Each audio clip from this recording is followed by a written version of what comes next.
சமீபத்தில் குஜராத்தை சேர்ந்த ஒரு மருத்துவ குழு வந்தாங்க, செய்திகள்லாம் கூட படிச்சிருப்போம். அவங்க வந்து பார்த்துட்டு இவ்வளோ பெரிய கட்டமைப்போடு இருக்குது தமிழ்நாட்டில் அரசு மருத்துவமனைகள் சிங்கிள் ரூஃபில் இருக்குன்றாங்க. அவங்க கேட்ட முக்கியமான விஷயம், சிங்கிள் ரூஃப்க்கு நம்ம வந்து எவ்வளோ நாளாச்சு.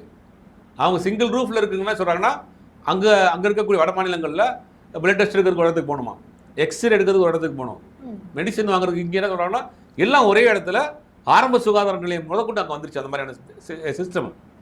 அப்போ மருத்துவ கட்டமைப்பில் இன்றைக்கி உயர்ந்த மாநிலமாக இருக்குது. கடன் அப்படிங்கிறாங்க. இந்த கடன் வாங்கி என்ன செஞ்சுருக்கிறாங்கன்னு பார்க்கணும். கடன் வாங்கி ஊதாரித்தனமாக செலவழிச்சிருக்காங்களா, இந்த கடன் வாங்கி எடுத்துகிட்டு போயிட்டாங்களா, கடன் வாங்கி இன்வெஸ்ட் பண்ணியிருக்காங்க. இப்போ நம்ம வந்து ஒரு ப்ராப்பர்ட்டி வாங்குகிறோம், அந்த ப்ராப்பர்ட்டி கடன் வாங்கி தான் வாங்குகிறோம். அப்போ நான் கடன்காரன்னு சொல்ல முடியுமா?